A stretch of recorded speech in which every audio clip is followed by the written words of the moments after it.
إن الحمد لله نحمده ونستعينه ونستغفره ونعوذ بالله من شرور أنفسنا ومن سيئات أعمالنا من يهده الله فلا مضل له ومن يضلل فلا هادي له وأشهد أن لا إله إلا الله وحده لا شريك له وأشهد أن محمدا عبده ورسوله صلى الله عليه وعلى آله وصحبه وسلم تسليما كثيرا. أما بعد فأوصيكم بتقوى الله وهي وصية الله للأولين والآخرين وَلَقَدْ وَصَّيْنَا الَّذ۪ينَ اُوتُوا الْكِتَابَ مِنْ قَبْلِكُمْ وَاِيَّاكُمْ اَنْ اِتَّقُوا اللّٰهِ.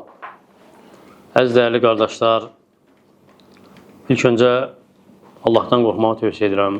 Bu Rabbimizin hem birincilere hem sonunculara ettiği bir nəsihətidir. Buyurur ki, öz kəlamında biz sizden əvvəlki əhli kitaba tövsiye ettiğimiz kimi size de Allah'tan korkmağı tövsiye edirik. Ona göre de Allah'tan korkun, layiqincə bilin ki Allah Teala bizi bu əzəmətli aya çatdırıb və ay həqiqətən əzəmətlidir, mübarəkdir. Onda saysız, hesabsız xeyirlər var, tükənməyən nemətlər var.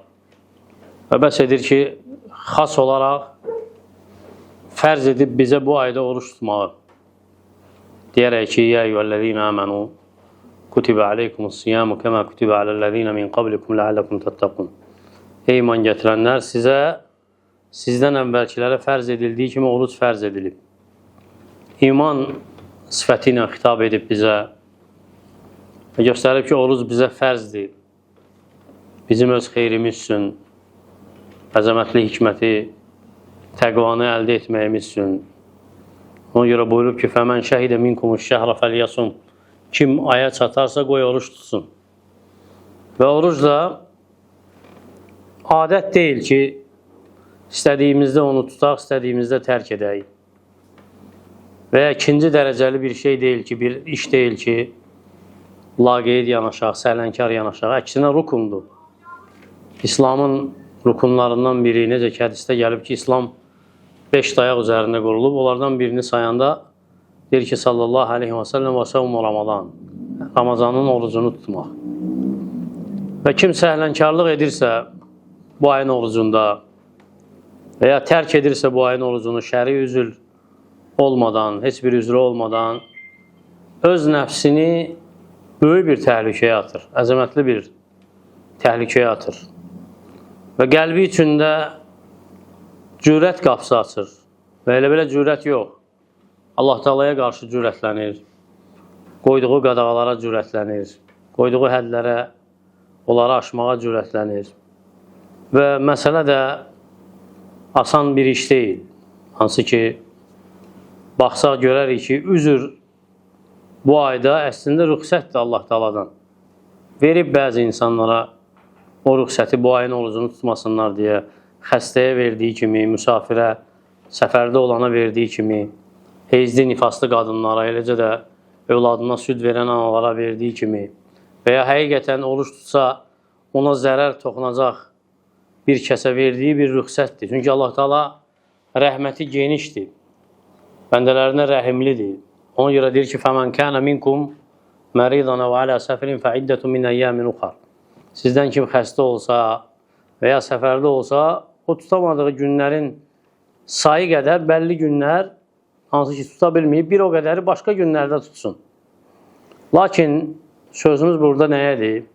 Kim bilərəkdən orucunu pozarsa, üzürsüz və ya orucu heç tutmazsa, səhlənkarlıq edərsə əslən, oruca başlamazsa, onun üçün qorxulur.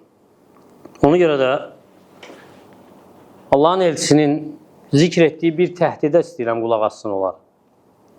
O təhdid ki, əgər qəlb varsa o insansa, dinləsə, dərk etmək istəsə, qəlbi oyanar. Və əgər başa düşə bilsə, orucun hörmətini əzəmətləşdirər. Başa düşər oruc nədir? Nəfs üçün necə hörmətlidir? İbn-i Xuzeymə, rahiməhullah, eləcə də İbn-i Hibban öz səhihlərində Əbu Umamə Əl-Bahili radiyallahu anhudan bir hədis nəql ediblər bizə.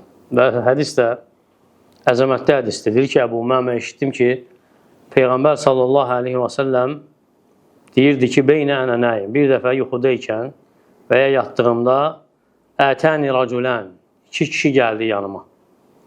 Yəni 2 nəfər yanına gəlir. Fəəxədə bidabği və qollarımdan və ya qoltuqlarımdan girərək, tutaraq məni apardılar. Fəətəyə bicəbəlin var. Bir sıldırım dağın yanına gətirdilər. Sərt, sıldırım bir dağ və dedilər ki, İsa'd, dedilər, qalx.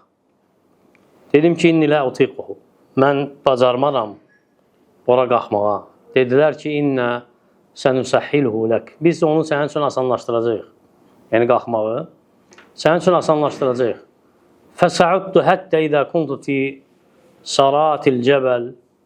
Qalxdım elə ki, dağın ən yüksəkliyinə çatdım. İdə bi əsvatin şədidə. Şiddətli səslər eşitdim. Fəqultu mə hədihil əsvat. Dedim ki, nədir bu səslər? Dedilər ki, hədə ivə əhlünnar. Dedilər ki, bu cəhənnəm əhlinin ulamağıdır. Thummən tuliqə bi. Sonra məni apardılar, yəni bir başqa yerə. Fəidə bi qovmin muallaqinə bi əraqibihim. Və gördüm ki, bir qövm, yəni bir dəstə insan ayaqlarından asılıblar. Daha doğrusu desək, söz tərcümədə dizlərinin arxasındakı vətərlərdən, damarlardan asılıblar. Muşaqqaqətən əştaquhum. Ağızları da cırılmış, yəni yanaqları cırılmış və ya yırtılmış. Təsilu əştaquhum demə. Və yanaqlarından qan axır. Fəqultu mən həulə. Dedim ki, kimdir onlar? Qal, dedilər ki, əlləzinə yuftirunə qablə ən təhillə səvmihim. Bu o kəslərdir ki, orucu açmaq halal olmamış oruclarını pozublar. Bu o kəslərdir ki, yəni iftar hələ girməmiş, orucu açmaq icazəli olmamış oruclarını asıblar. Bu Peyğəmbər s.ə.v-in yuxusudur. Və Peyğəmbərlərin yuxusu da haqdır. Və Peyğəmbər s.ə.v yuxusunda nə görübsə, xüsusən də Allah Taala'nın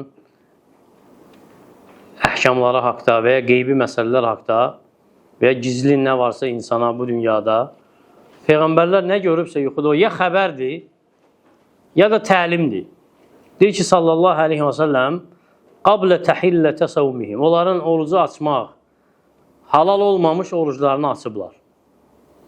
Bu, əgər o kəslər üçündürsə ki, oruc ola iftarlarını qəsdən tez açırlar, bu təhdid, bu əzab olar üçündürsə, gör əgər heç oruç tutmayanları nə cəza gözləyir. Onlar baxmayaraq oruc idilər, lakin günəş batmamışdan, iftara izin olmamışdan oruclarını açıblar. Allah Taala bu cür əzab vəd edib onlara. Və əgər qəsdən, adətən orucu tutmayan, orucu heç sayan, əhəmiyyətsiz sayanın cəzası düşün ki, necə? Ona görə bu hədis qabağımızda əzəmətli bir məna qoyur, əzəmətli bir məsələyə toxunur. Açıq aydın bir məsələ ki, Allah Taala'nın hədləri seçim deyil, kim necə istəyir elə etsin. Kim necə istəyir, hansını istəyir seçsin. Və oruc da oyuncaq deyil, əksinə əzəmətli bir günahdır onu tərk etmək. Elə bir günah ki, cəzası var. Allah Taala vəd edir və təhdid edir bu hədislə. Və bu hədis o demək deyil ki, biz ümid qaplarını bağlayırıq, yox. Bu hədis əksinə ümid qaplarını açır, qəlbləri oyadır. Neçə insan var ki, itirib bir günün orucunu, lakin sonra tövbə edib, sadiq tövbə edib və o gün səbəb olub Allah Taala'ya qayıtmağında, tövbə etməyində. Lakin təhlükə nədir? Təhlükə odur ki, insan desin ki, sabah edərəm, sabah qayıdaram, bayramdan sonra doğru yolda olaram və ay qutaracaq, səhifələr büküləcək. Geriyə nə qalacaq? Ancaq peşmançılıq. Və bəzi insanlar heç peşman da olmur. Əgər insan itiribsə bir günü bu aydan, deməsin ki, artıq ayın hamısı gedib, yox. İsrar eləməsin əksinə. İsrardan qaçsın, tərk etdiyi o günün qəzasını edər, saxlamasın tövbəni sabaha, gözləməsin birisi günü. Əksinə bu gündən qayıtsın, sadiq qəlblə desin ki, Rəbbim, məni bağışla, tövbələrimi qəbul et. Çünki Allah Taala özü deyir ki, qul ya ibadiyəllezina asrafu ala anfusihim. Ey öz nəfslərinə zülm etməkdə həddi aşan bəndələrim, ümidinizi üzməyin. Deyir ki, lə təqnatu min rəhmətillah. Allahın rəhmətindən ümidinizi üzməyin. Ona görə qorxun Allah Teala'dan, layiqincə. Bilin ki, Ramazan ömrün fürsətidir. Oruc heç də məhrumiyyət deyil. Əksinə, oruc qəlbi qoruyandır, nəfsləri pak edəndir. Səmimiyyətdir Allah Teala ilə. Və nə gözəldir ki, qul bu Ramazan günlərinə girdiyində qəlbində qorxu olsun. Qəlbi qorxu ilə də olsun. Hətta keçmişdə nə naqislik olsa belə, nə nöqsana yol veribsə belə, Allah Teala tövbə qapılarını açıq qoyub. Ona görə orucda səhlənkarlıq etmisənsə, qəsdən orucu pozmusansa və ya heç tutmamısansa, kiçik bir nəsiyyət kimi bil ki, Allah Teala tövbələri qəbul edəndir. Tövbə et Rəbbinə, sadiq tövbə, peşmançılıq duy, istiğfar et və bu səhlənkarlığın səni israra sürükləməsin, əksinə əzimkar ol qayıtmağa. Həmçinin günahı çalış, etmirsən belə, bundan belə günahdan uzaq ol. Və günah etdiyində belə açıq aydın yayma günahı ki, ayın hörməti düşməsin, sınmasın, başqaları üçün də fəsadı olmasın. Beləcə də kömək ol özüvə itayətlərlə, ibadətlərlə, Quranla, zikirlə, gecələri namaz qılmaqla, sədəqə ilə bil ki, yaxşılıqlar günahlara aparır. Ona görə gəlib Peyğəmbər sallallahu aleyhi və səlləmdən sabit hədisin birində Peyğəmbər sallallahu aleyhi və səlləm ənsarlardan birinin bağında olanda səhabələrdən biri gəlir, deyir ki, ya Rasulullah, həlak oldum və deyir sallallahu aleyhi və səlləm, nədir onu həlak edən?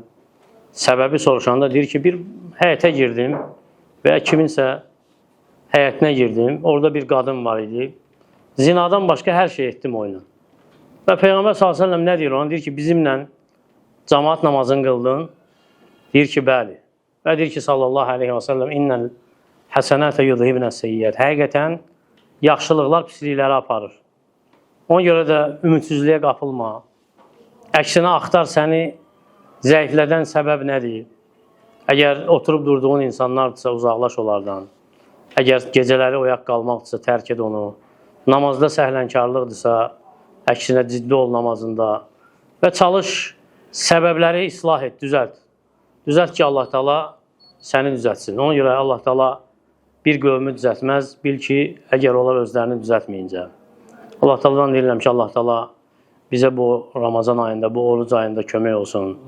Onu imanla, savabını Allahdan umaraq tutmağa bizə müvəffəq etsin. Bizi cəhənnəmdən azad etdiyi qullarına etsin. Əgər naqisliyə yol vermişiksə, bağışlasın bizi. Bizi gözəl bir şəkildə qaytarsın doğru yola, düz yola. Və Allah Teala'dan deyirəm ki, ölkəmizi, digər müsəlman ölkələrini xətadan, bəladan qorusun. Ölkəmizi əmin-amanlıq diyarı etsin. Düşmənlərin şərrindən, məkrindən, hiləsindən qorusun. Ölkə başlığımızı qorusun, onu müvəffəq eləsin. Hər bir xeyrə və uzaq eləsin onu hər bir şərdən, ətrafında ona xeyirli dəstək olan insanları cəm etsin. Şər, məkirli, xain insanları ondan uzaq etsin. Əqulu mə təsməun və əstəğfirullah li və ləkum və li şəiril muslimin min kulli dən fəstəğfiruhu innəhu huvəl qafurrahim.